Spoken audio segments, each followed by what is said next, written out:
Hello, everybody, on this very special Erev Shabbat. It's Erev Shabbat HaGadol, which means on the eve of the great Shabbat. It's the only Shabbat of the year that has this appellation, this title, the Great Shabbat. And the reason, friends, is because His baby. Oh, wrong the rabbi.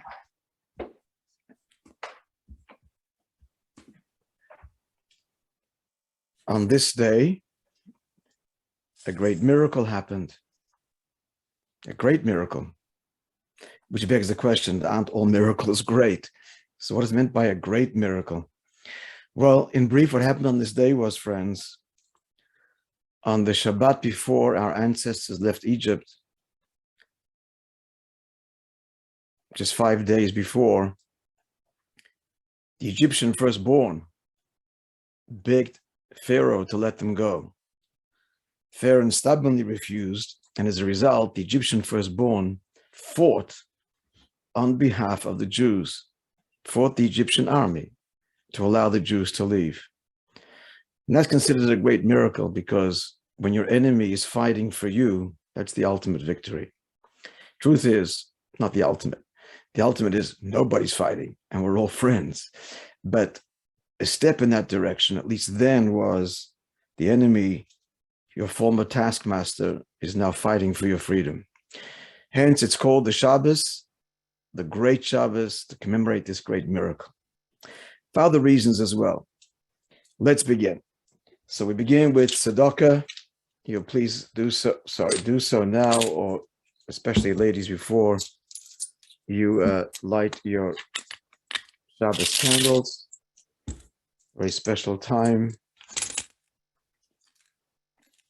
As you can see, I put it with my right hand. That was deliberate.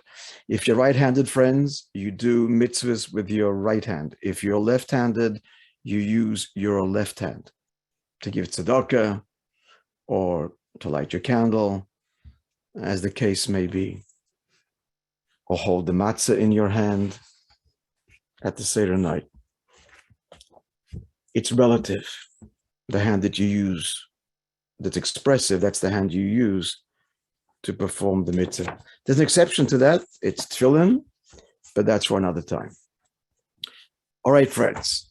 Chapter 121. This Tuesday, as I wrote to you, and as you're all aware, you probably listened to Anthony Housefather's tribute, and likewise the MP from Thornhill, who also spoke beautifully, and as you saw, got a standing ovation in the House of Commons in honor of the Rebbe, whose 120th birth date we mark this Tuesday. Hence, starting this Tuesday, Jews all over the world will daily, every single day, say as part of their daily prayers, chapter 121 of the Book of Psalms, which we will now say together. Shir Lamalos Esainai Elahorim Ma'ayin Yovi Ezri. A song of ascents. I lift my eyes to the mountains. From where will my help come? If I may interject here before we conclude the chapter, this word in Hebrew, Ma'ayin, from where will my help come? Hasidim have long said is an allusion to the Rebbe's birthday, because Ayin, Aleph Yud Nun, stands for Yud Aleph Nisan, the 11th day of Nisan. So it's kind of a hint that the Rebbe has provided our generation with the inspiration, with the guidance, with the blessing that we need to end our personal exiles and our collective exile. May Ayin Yovei Ezri. Ezri me'im adinoi oisei shamayim va'aretz. Al yitein rameit raglecha al yonam shimrecha. Hini la yonam v'la yishan shem Yisrael. The God of Israel neither sleeps nor slumbers. Adinoi yishmorecha, adinoi tzilcha, ad yad yeminecha. God is your protection at your right hand. Yemam hashemesh layakeka v'yarech baloila. Day and night. Adinoi yishmorecha mikol ra yishmeres nafshecha. God will guard your going and coming now and forever. Amen. So, friends, I talked to you about the fifth child. The fifth child who doesn't even come to the Seder. We're all familiar with the four sons, right? What's the source of the four sons? Because in 4 places in the Torah, 3 in the book of Exodus and 1 in the book of Deuteronomy, the Torah there talks about telling your child the story of the Exodus at the Seder night. Now, why would the Torah repeat that commandment 4 times? Talk to your child. 4 times the Torah says to do that. So sages examined, of course, the verses and discovered it's not the same child. It's 4 different children. And each one has their unique response. So there's the engaged child, that's the Chacham. They're all, by the way, of the same age and the same intelligence. I think the old Maxwell House Haggadah had them in different ages, and the youngest one, or the 4th one, I should say, playing with his or her toys under the table. Not so. They're all the same age, and they're the same intelligence, but it's degrees of engagement. So there's the wise son who wants to know, who is inquisitive, who is learning, who's questioning. And then there's the contrary son who feels alienated, who's angry, belligerent, who says, this is all for you, but I don't want to be part of this. And he's vociferous. He's very vocal about his displeasure. And then there is the marginally polite son, the Tam, who, since he's sitting at the Seder, politely poses a very generic kind of question. And then there's the 4th son, who is so thoroughly bored that he or she can't bring himself to ask a question. Of the 4 sons, the 4th is obviously the most difficult to reach. It is, in fact, the wicked son who is moved and agitated that is placed after the wise son, because after the wise son, he is the easiest or the most direct to engage because he or she is moved. There's some emotional response. More difficult is the polite child, and most difficult is the bored child, the child that just can't relate to anything that's being said and can't bring him or herself to even ask a question. So thoroughly disinterested. So before I talk about the 5th child who doesn't even show up to the Seder, just a word about the 4th, the most difficult and most challenging. What's our response to the 4th child? It's fascinating to note the following. The Haggadah, quoting the Torah, this is where these sons come from in 4 places in scripture in the Torah, says, you've got to open this child up. At ptach lo. At psach loi. You should open him up. Now, in Hebrew, as in French and many other languages, there are different gender terms for, what's the term I'm looking for in grammar? For the first person, second person, third person. Depends who's speaking. So here's the second person. The Torah is saying you, but it uses the feminine form, at, not ata, which is the masculine form. You. It's talking to everybody. And it uses the feminine, even though generally pronoun. Okay, thank you. Generally, thank you, Sharon. Generally, the Torah, when speaking in generic terms, uses the masculine for the most part, but here it's the feminine. Because clearly the message is to approach this indifferent, bored child, it's got to be the feminine approach, not the masculine approach. And what is the difference? The masculine approach is head on. That's how men fix things. The feminine approach is to nurture from within, not confrontational, but nurturing. So that's the approach to the indifferent child. God says everybody must approach this child like a mother with a feminine, nurturing, loving response. No lectures. They will fall on deaf ears and alienate this child even further. But friends, at the end of the day, these 4 kids, sons, daughters, show up. There's the 5th child who won't even come. And I'm reminded this, I don't mean to offend anybody, God forbid, because you may have been involved in this, some of you in back in the 70s and 80s, and I'm referring to the protests, Let My People Go, the public demonstrations and marches and rallies for Soviet Jewry, with the slogan, Let My People Go, which is, of course, what Moses told Pharaoh. Now, that was well intended, obviously, and came from the Jewish heart, particularly young Jews identifying with Soviet Jewry and demanding of the Soviet government to release Soviet Jewry.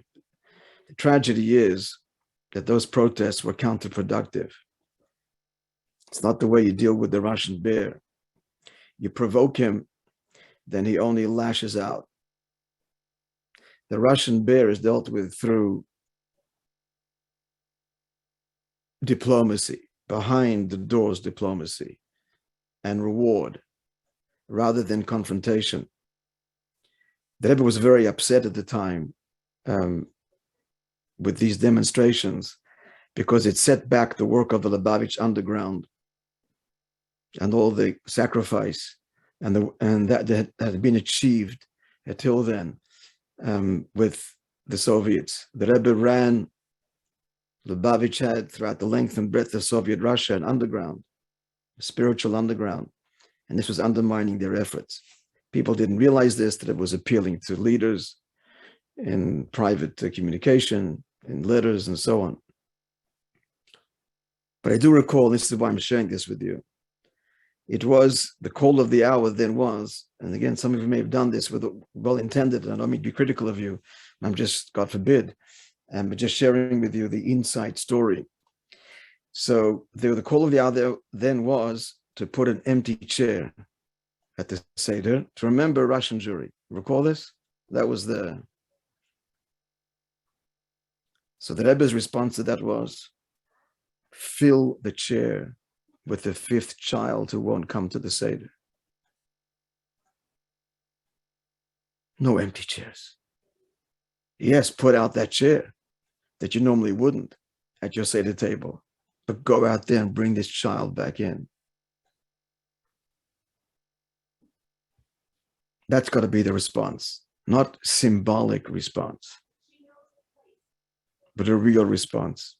Now, our subject tonight is, as I said to you, we've got to hear the cry of this child. Why is this child not coming? What have we done to Judaism that this kid won't even show up?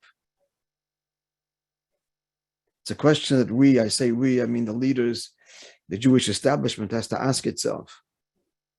What have we done? What have we done to beautiful Yiddishkeit that we've so alienated our youth, our young people, that there's a 5th child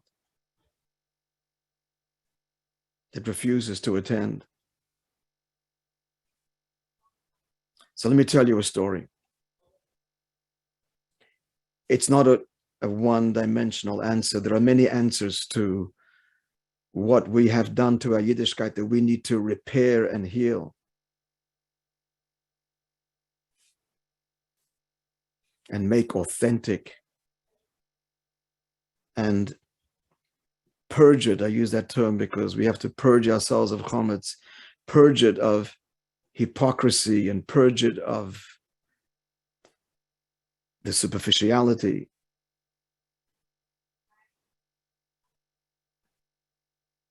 And give our children the soul of Yiddishkeit that they hunger for and thirst for, which has been denied to them for so long, even in, and perhaps especially in our educational system, that for the most part is devoid of soul. That's what they're seeking. But what is the soul of Yiddishkeit? Well, let me share with you a story I heard yesterday, which is, again, this is not the only answer or expression of the soul of Judaism, but it is very deep and critical. And that's what our children are crying out for, if not consciously, but super consciously, in their sleep, in their tears, in their ache. Here's the story. So I'm going to tell you something that many of you may not be aware of, but today's world, there are no secrets. There's an organization that is founded by a young fella in New York. It's called Aliyah. His name is Moishe Feiglin. He's an Australian boy. Crown Heights, that's where this organization exists. And what it is, it's an organization. That's a bad word, but that it is. What's in it, whatever it is, they actually have a building now, and that was created to reach out to young men and women from the observant, religious Hasidic community that have left. No secret that that's the reality, and there are many, and one is too many. And this beautiful organization is involved in this, in creating a home for them, a place for them, a safe place. Just as an aside, as a father, I'm very proud to say that our daughter Rochel and her husband Eli and their children who live in Crown Heights.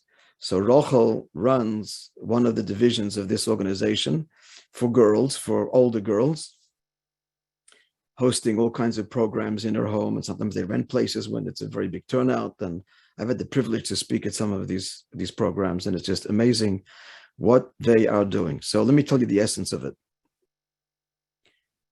So what did I hear yesterday? So in Melbourne, Australia, a new chapter of Aliyah was opened for Melbourne kids from observant homes and so on that have drifted away or left. So the one who runs it, he tells his own story. And this is the story in brief. He says, obviously he came from an observant home, the Lubavitch home. He left Yiddishkeit. There'd been some real trauma. I don't know, it didn't reveal what it was that happened in his family. I have no idea whether it was a family tragedy or something that happened to him. I don't know. Anyway, he was sent around, from one yeshiva to the other. And he said wherever he went, he would challenge the rabbis. It was kind of his mission. He started to say to make me feel good, but you know what? It didn't make me feel good, but I did it anyway. And he would challenge them, if there's a God, if God cares, why did this happen to me? And something, again, that happened in his life. So he said in all the yeshivas that he went, and he would challenge the rabbis, he would get the pat answers of why bad things happen to good people. But on one particular occasion, this is the last yeshiva he went to, a Chabad yeshiva in Pennsylvania. So one of the rabbis there, his name is Pinya Levitin. I don't know him personally, but he mentions his name, Rabbi Levitin.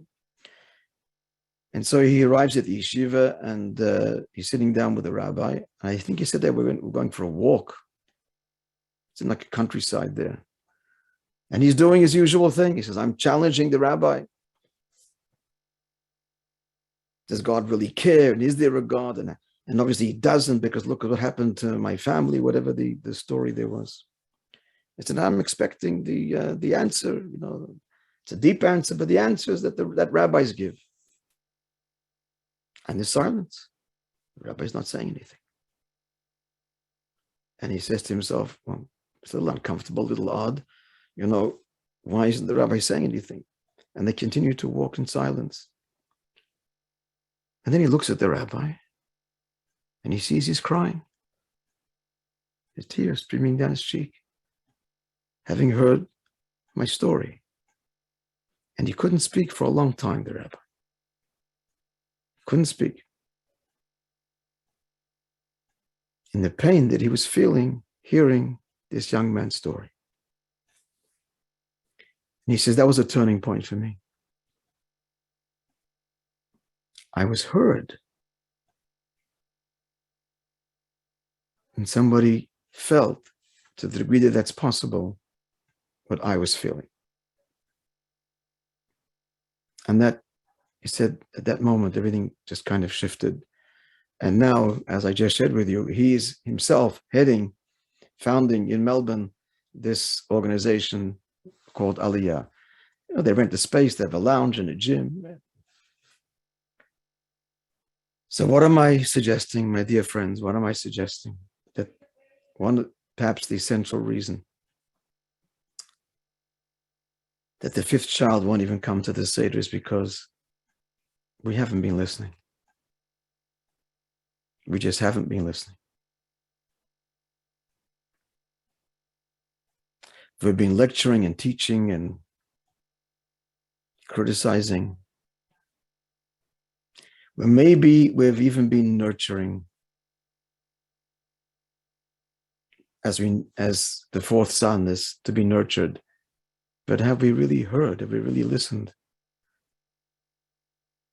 Have we really made our children understand that we hear them? And we're not judging. We hear them. Is this the Yiddishkeit they experienced? The end of the day, friends, the great principle of the entire Torah, you know what it is? It's love your fellow as you love yourself. That's the great principle.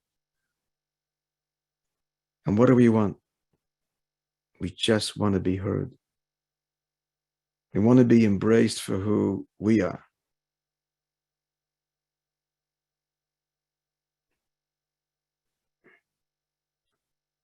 That's what our kids need. That's this generation that ever says.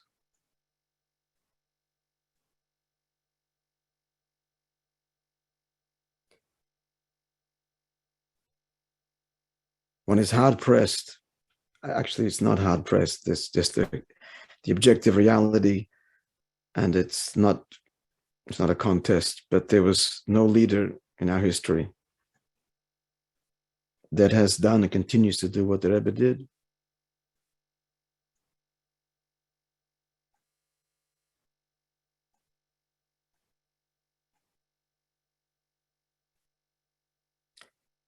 He taught us to hear the cry.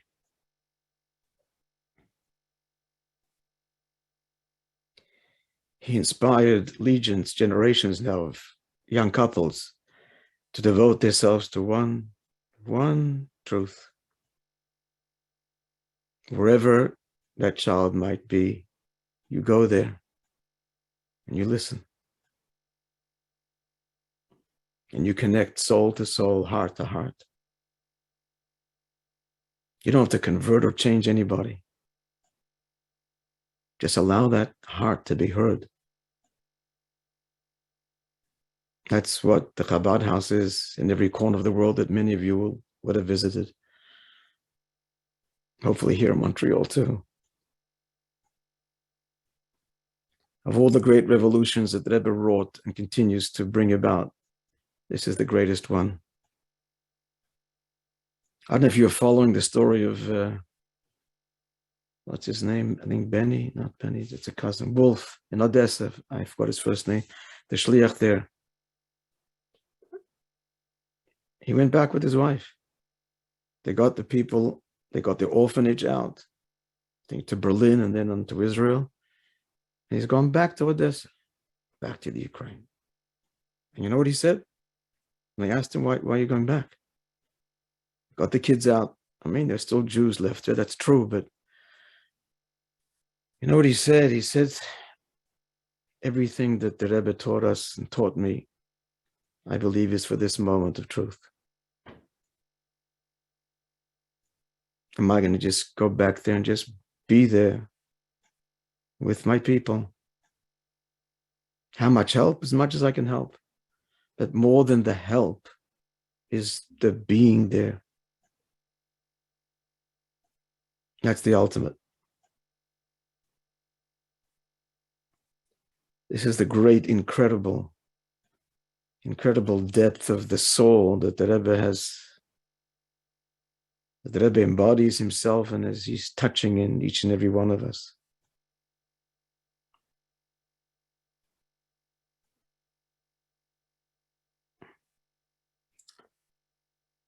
So 120 years this Tuesday. 120 is a big number, friends.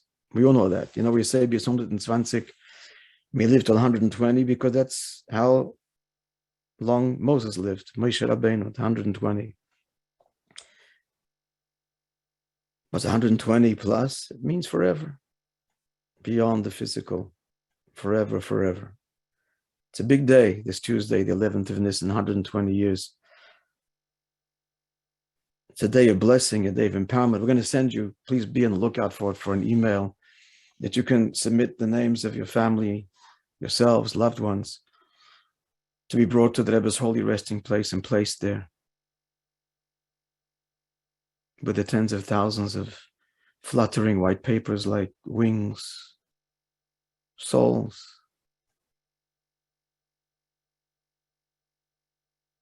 That the Rebbe takes in his embrace and prays for. Because that's his whole being, his whole life is you and me.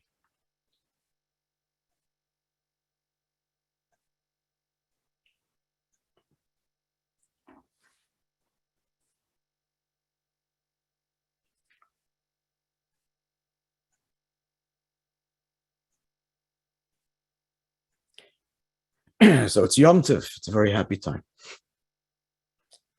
It's a very happy time. It's a time when the world, I more than believe, I can see it, is in the throes of its birth.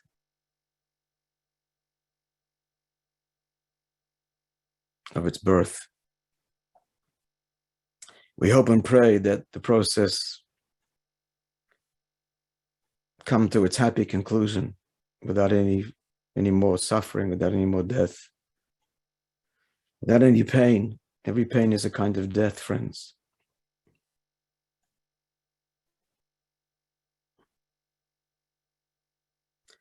And that each one of us, as we're coming to Pesach, to Passover, have the courage. It takes courage to leave your own Egypt.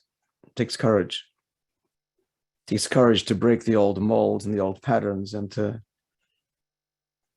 let go and to embark on a new course of behavior, attitude, all rooted in one deep truth, and that is selflessness. It's the core of it all. Give me no empathy if I'm caught up in me. I can't hear somebody's cry if life is just about me. So it all is about humility. Matzah doesn't rise, it's flat. Symbolizes humility as opposed to chametz, which inflates and is sour, and it's the ego, and we're always getting upset and our nose bent out of joint because someone said or didn't say or looked this way or didn't. It's time to break out of that self-imposed prison and be truly free. Free of our own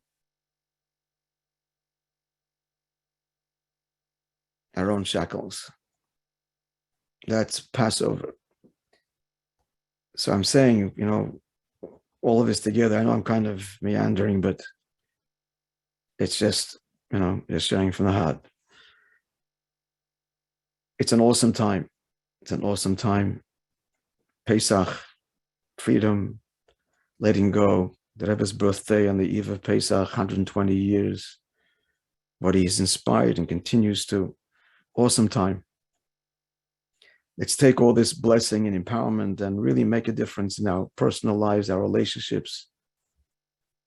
Another mitzvah, another good deed, another smile, another moment of, it's okay, letting go, it's okay, it's okay.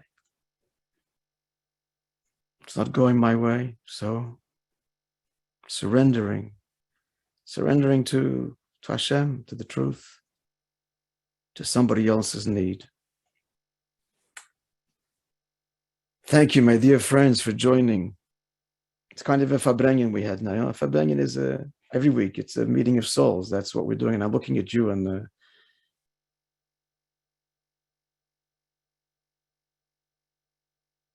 you're inspiring me, and I'm sharing it back with you.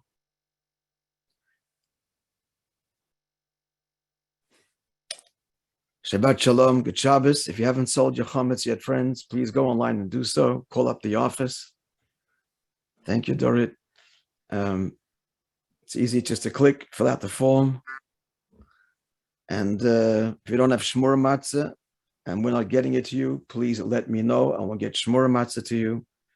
If you know someone who would appreciate it, who would use it, please let us know. Send me an email, send me a text. We'll get, God willing, the shmura matzah to you. Mind you, it all comes from Ukraine and it's not been easy now. It's the biggest supplier of shmura matzah in the world, the huge wheat fields in Ukraine, always has been. So that's presenting its unique challenges this year. But most of the wheat and the stuff got out before all this craziness began. Still, the prices are higher and not so easy to get, but we will get it for you.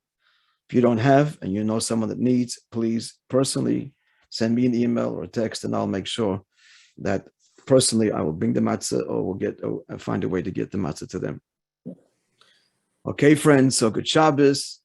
And I'm not sure about next week. If we're going to have, I don't know, because I'm usually running around physically till Yom Tov with the last deliveries of matzah and matzah supplies, for Pesach supplies for those who need it. So I don't know, probably will not be having a pre-Passover one. Maybe, yes, we'll see how things go. I'll let you know, look out for the email. On Thursday, we'll see if we're going to get together, maybe for a few minutes at least. Shabbat Shalom. You're inspiring as usual, Rabbi. Thank you for sharing. And everybody be well. Good Shabbos, good Yom Tov.